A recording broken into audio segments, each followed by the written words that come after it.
The next case is United Homes LLC versus City of Akron. Each party will have 15 minutes to present their argument. The appellant may reserve up to 5 minutes for rebuttal. If you do plan to reserve time, please let me know as I will be keeping track of time. The arguments are being recorded. When you present your argument, please introduce yourself, keep your voice up, and remain behind the podium. You should not use the names of children, minors, and victims during your argument. If this applies, you can refer to them by initials or terms like the child. We have read your briefs and are ready to proceed when you are. Thank you, Your Honor. May it please the Court, I'm Jack Winnett-Corgan on behalf of the City of Akron, which is the appellant in this matter, and I would like to reserve 3 minutes of my time for rebuttal. Now, this case is about a former grocery store that has become a nuisance to the neighborhood that it once served. And at the Vacant Commercial or Industrial Buildings Appeals Board, the owner, which is United Homes, asked for time. At the Common Pleas Court, however, United Homes asked for the Common Pleas Court to rewrite Akron's code in order to suit United Homes. The trial court did that, but that's not what the law allows, and that's why the City of Akron is respectfully asking this court to reverse. Now, there are 3 reasons why the trial court erred in this case. The first and most major one is that it erroneously construed Akron City ordinances, especially Code Section 154.051. The plain language of that code section, and indeed the entire chapter of Akron Code 154, lays out not one but multiple paths but under which a property can be demolished or be ordered to be demolished by the board. And when I refer to board, I'm referring to the Vacant Commercial or Industrial Building Appeals Board, which is quite a mouthful to say up here. So I'm just going to refer to it as the board with the court's indulgence. But the second reason the trial court erred in this case is it also misconstrued the basis for the board's demolition order. And finally, based upon those 2 first reasons for error, the trial court also found erroneously a due process violation in this case. Getting to the statutory construction issue, which, as I'd said, is the most major portion, is the foundation of the error in this case. The trial court erred when it accepted United Homes' assertion that to find a public nuisance, there had to first be other violations of Chapter 154. That's not supported by Akron's code, and nor is it supported by the facts of this case. The most basic rule of statutory construction, of course, is that you don't add anything, you don't subtract anything, and you don't change anything to the plain language of the statute. When it's plain, unambiguous, and clear, you apply it as written, and that is well-established law. Regarding Chapter 154 of Akron's code, looking at the plain language of how 154.051, which regards demolition orders, if you look at the structure and how that is structured in Akron's code, there's not just one way that the board may find that a structure needs to be demolished. There are at least 4, only one of which deals with violations of Akron's code for which orders have been issued under 15403, and which the owner has either failed to remedy or has refused to remedy. Otherwise, if the board finds that there's a public nuisance, the board can order demolition, which is what happened in this case, or the board can find that the owner cannot repair the structure because the structure is irreparable, or also the board can order demolition if the fire chief has ordered that it's a fire hazard.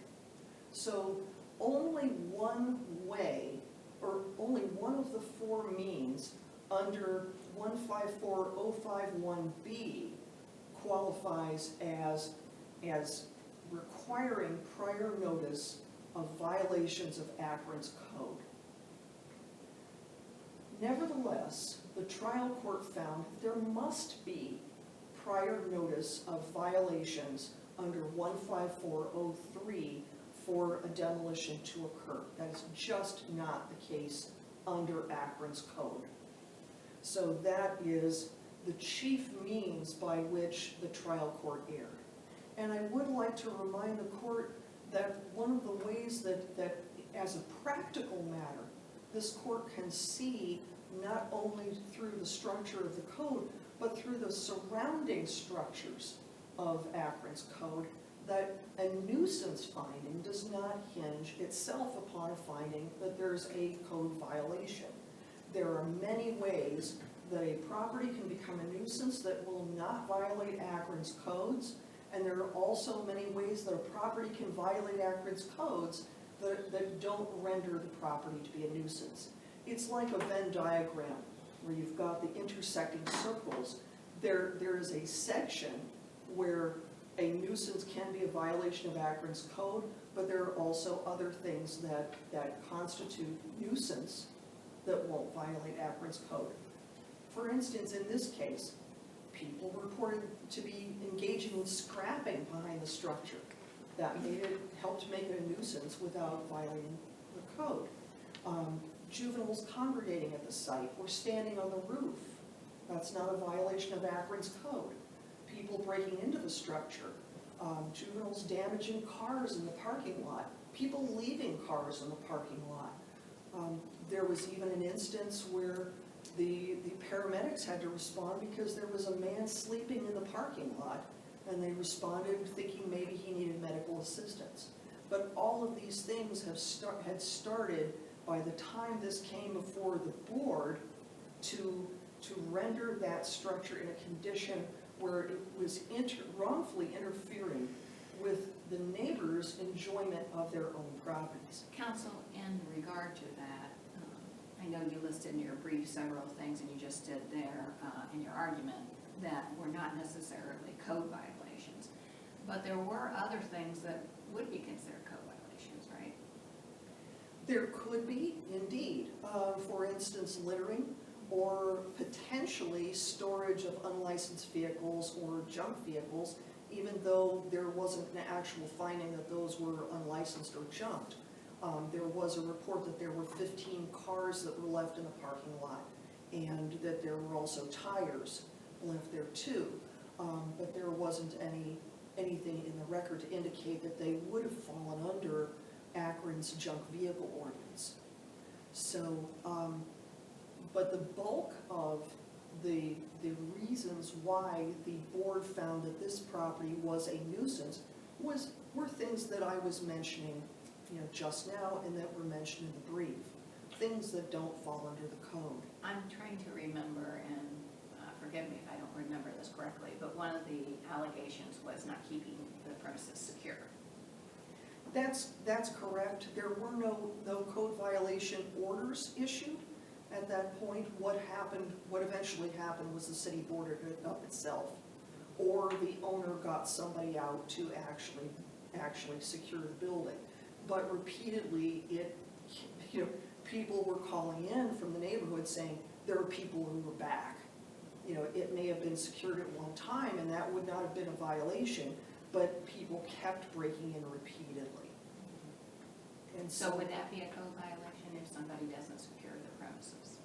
It can be, but again, this one didn't hinge on it, and that's not the only reason why a property can become a nuisance.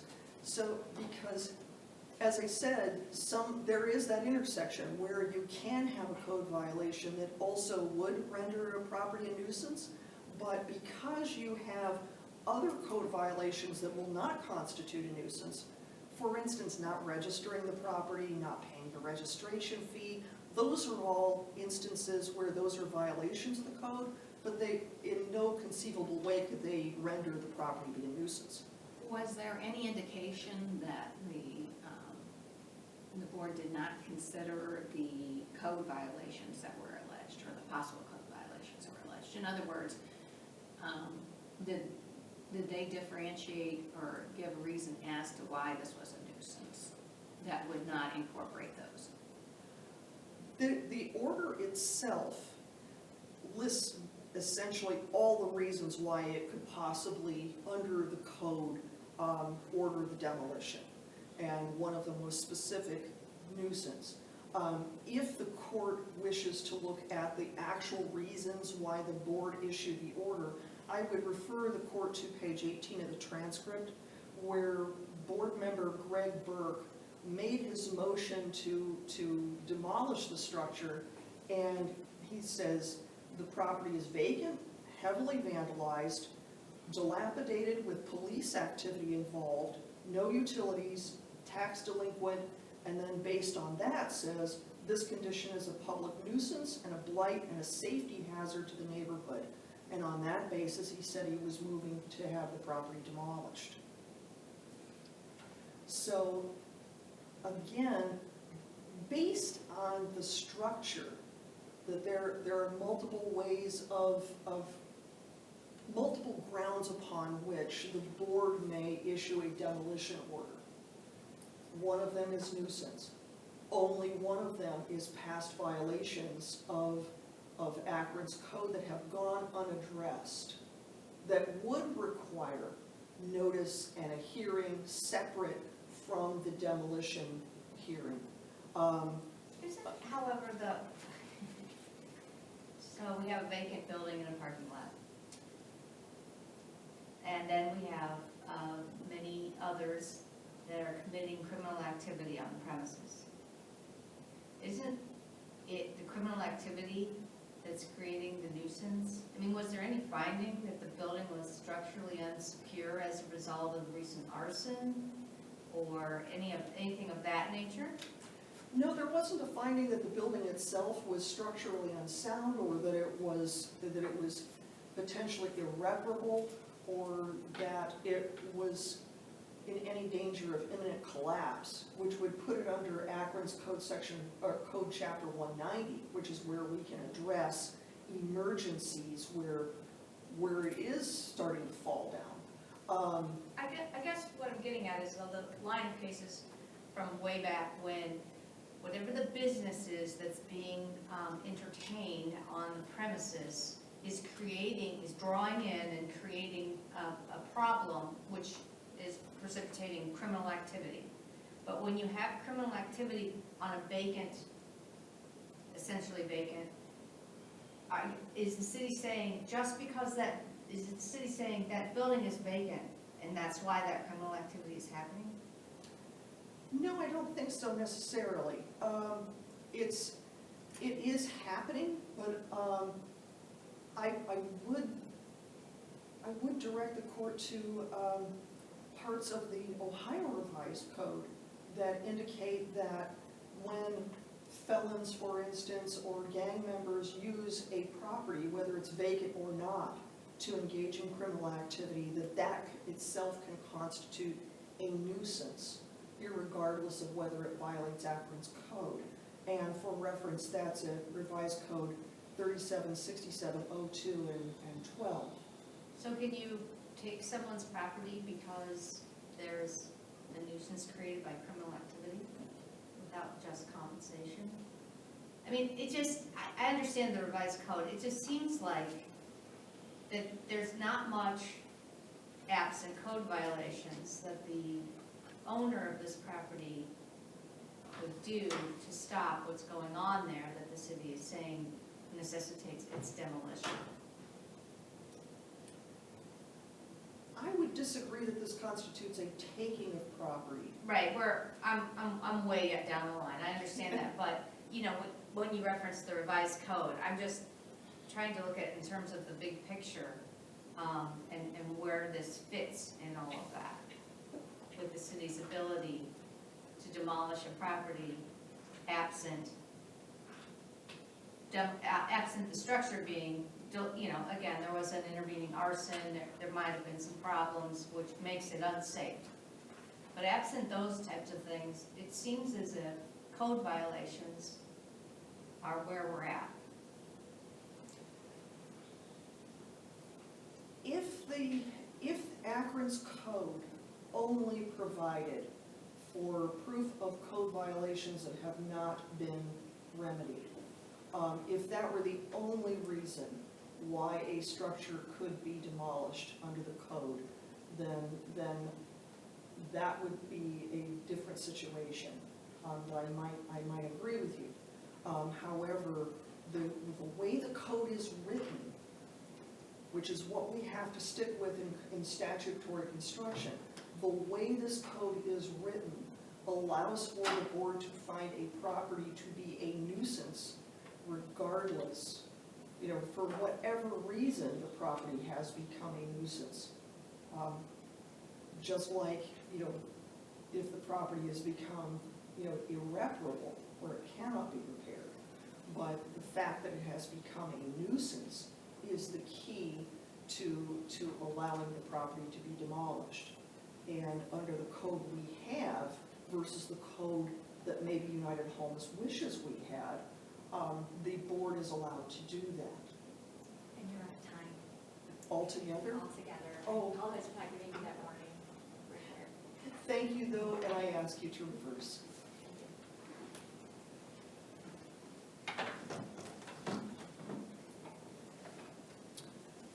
May it please the court, my name is Frank Lucas. I represent United Homes, the appellee. This case concerns fundamental due process rights and the city's failure to follow its own ordinances before ordering the demolition of a structurally sound commercial building based off of violations of Chapter 154. The trial court correctly ruled that the city violated ACO 154.03 by failing to provide United Homes with written notice of specific violations before proceeding to a demolition hearing based off of those violations, and thus violated due process. The court's decision should be affirmed for three main reasons. Number one, the plain language of 154.03 requires notice whenever there's a violation. I agree with the city that we shouldn't be adding or subtracting from the statute, so let's look at the statute.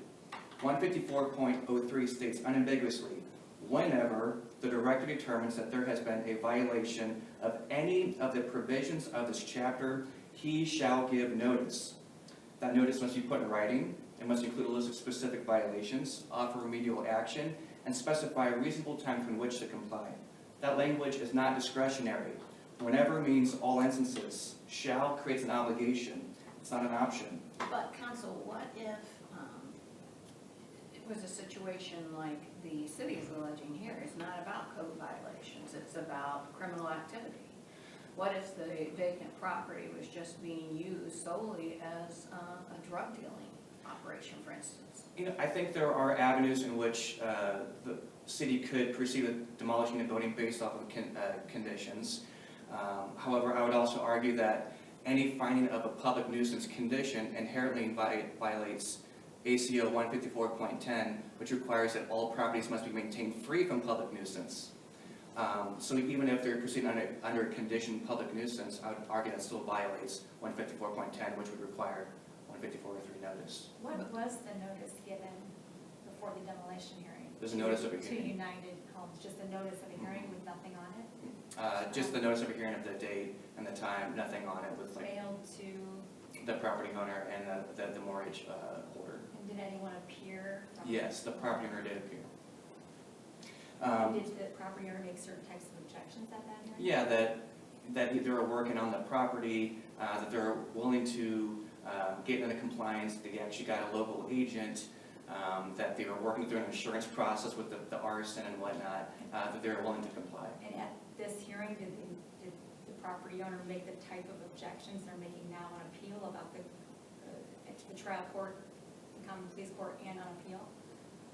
This actually, they didn't receive proper notice under. They didn't bring it up at the hearing that they didn't never receive proper notice of specific violations. They just made the plea that of all the different setbacks that they had, as well as they were actively trying to remedy specific problems with the property. So I want to go back to your first statement, though, Sure. I guess. What would be the purpose of an inspector giving notice in a situation that I talked about where there is they're not alleging any city violations? What's the purpose of an inspector? because the inspector would still document certain conditions, document any potential violations of a property, and more than likely they would offer the property owner an opportunity to remedy those problems. But if the whole situation is in regard to crime, Of a crime, which basically is what they're alleging here. that's what they're alleging, yes, but I don't think that's what the facts support.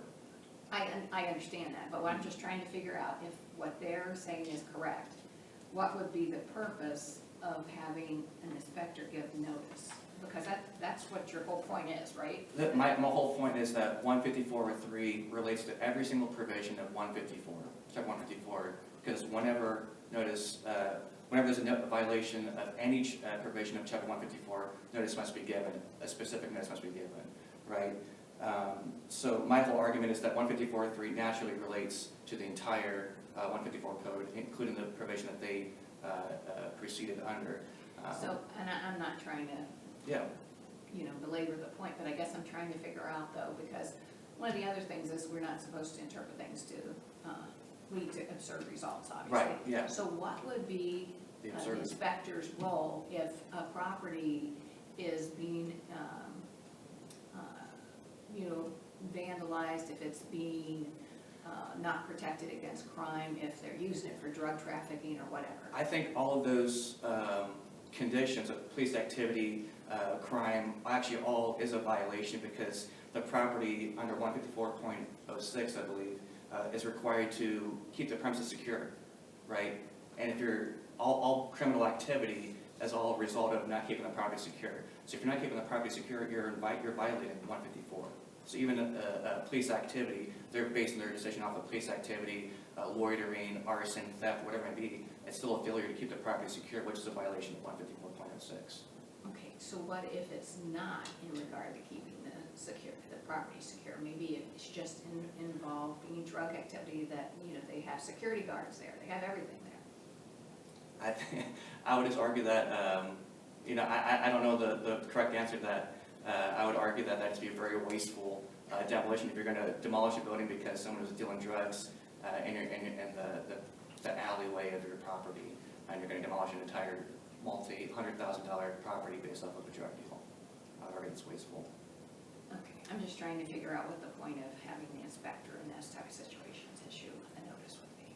Yeah. What would the inspector be doing? What notice would he give, or she give? I think this same thing should be given notice of the specific violations of what they need to do to remedy the property. If it's just based off of drug activity, the inspector would say, listen, you need to keep your property secure, whether it's getting a fence around the property, getting security guards, getting cameras. You can't prevent all crime, right? But you can at least put your best foot forward in doing so. Thank you. So I'm going to just kind of just quickly jump through point one. So the plain language of 154.3 requires notice whenever there is a violation. Lower court stated that it is elementary and clear, based on language in Chapter 154, that before the premises could be demolished for failure to comply with Chapter 154, proper notice of violations needed to be given to the appellant. I believe this also lines up with Ohio case law, which supports the notion that property owners deserve notice of specific violations of a code before facing demolition if that city has a provision that requires as much. The 9th District has consistently applied a case-by-case approach to determine when failure to provide notice violates due process rights. In the cases cited by both parties and the lower court in this district, where this court has upheld demolition orders, like in McMaster, like in Thrower v. Akron, like in Carter v. Akron, all property owners in those cases argued that their due process rights are violated because they never received specific notice of those violations. But in all three of those cases, the court actually found that those property owners had actual notice of the violations. McMaster had a condemnation order listing 33 specific violations. Thrower admitted receiving notice of violations, and Carter had numerous notices and hearings. Thus, because they had actual notice of the violations, due process rights were not violated. Here, fundamentally different. The record is clear that United Homes received no specific notice of violations despite the mandatory 154.03 ordinance, which is the most important distinction in fact. The common thread in all these cases is clear. the court should look at, does the city code require specific notice? And if so, did the property owner have actual notice of those violations? You can also see that in nucleus, while not controlling, it's persuasive in that Canton had an ordinance that provided for specific notice. Nucleus did not receive that specific notice, thus due process rights are violated. Second point I want to make real quick, that the demolition order was based on violations, not conditions that were not properly noticed. The city argues that a property can be a nuisance without violating code provisions, so why does 150.03 notice even matter here? It's because in this case, the city explicitly relied on code violations in its presentation to the board, and the board explicitly cited violations as one of the reasons why it demolished the building in its order. The city made violations central to its case, and the record overwhelmingly supports that code violations were central to this case. When you look at the demolition order, stating that this is in violation of the building code, when you look at the city inspector's testimony stating that United Homes failed to register the building annually, failed to submit a vacant building plan, failed to maintain the property, necessitating city intervention for securing the building, moving trash, cutting grass and weeds. The lower court determined that the basis for demolition rested in code violations. And lastly, the city itself in its lower court brief specifically enumerated United Homes violations and listed the various code sections. They stated this was uncontested evidence that United Homes violated 154.06, 154.07, 154.08, 154.09, 154.10. That is in pages 15, 17, and 18 of their lower court reply brief. So now the city tries to do a 180 and argue that this decision wasn't based on violations but on conditions. And this also fails for two reasons. One, 154.10 prohibits nuisance conditions. When you look at 154.10, it states that all vacant commercial buildings shall be maintained free from public nuisance. Therefore, any nuisance condition, whether it be criminal activity or whatever, automatically would inherently violate 154.10. As well as public nuisance definitions are linked to code compliance. The fifth subsection 5 under the definition of public nuisance, the lower court said it best. Stating subsection 5 under the definition of a public nuisance, another way, before you can find a public nuisance based on a failure to bring a property into compliance with Chapter 154, the director first must issue notice and an order of compliance. Here, there could be no finding that failure to comply was made despite order by the director, because no order by the director was ever sent in accordance with 154.03. I'm going to jump ahead to point 3. The failure to provide 154.03 notice violated due process. The city argues in its reply brief that hearing itself satisfies due process, and it cites 4 federal cases with the notion that notice of hearing is all that is required. I actually agree with the city that the basic due process requires notice and an opportunity to be heard. That is the bare minimum due process floor. However, in 2 things, none of the cases that the city cited dealt with additional safeguards provided by a city ordinance. Municipalities can and do create codes that offer additional procedural safeguards that raise that floor, as we've seen analyzed in McMaster, as we've seen analyzed in Nucleus, and here. Akron did exactly that. They raised that minimum due process floor when they enacted 154.03, that is mandatory, offering property owners a chance to fix violations before they face demolition. The trial court said this: the failure to send notice under 154.03 was particularly egregious in this matter because the decision that the premises constituted public nuisance turned heavily on appellant's failure to take steps to remedy violations and comply with Chapter 154. But counsel, to Judge Carr's earlier question for counsel for the city, what would the property owner have done to stop all of this criminal activity or setting fire to the building or any of those things? I mean, what would be the due process that's lacking when there's no remedy that the property owner could effect? I would argue that there is a remedy. I'll answer your point. First, at these hearings, the board relies heavily on whether or not the property owner remedied a violation. So you go into the property, they say, hey, you did this, this, and this. Did you fix it? If you don't have notice of that violation, you can't specifically address that violation. And 2, what could they have done differently? Well, they could have actually secured the property. They had all these setbacks of A, not even having a local agent to begin with, but because they were in Nebraska. And so they had all these setbacks with the property being broken into and, vandalized and stolen and theft, and even the property owner was in a coma for 47 days, right? But then they tried to start remedying this by getting a local agent in Akron to actually monitor the property, to secure the buildings, to get locks on the doors, to seal up windows. They could remedy it by actually securing the property, which they were trying to do with the local agent.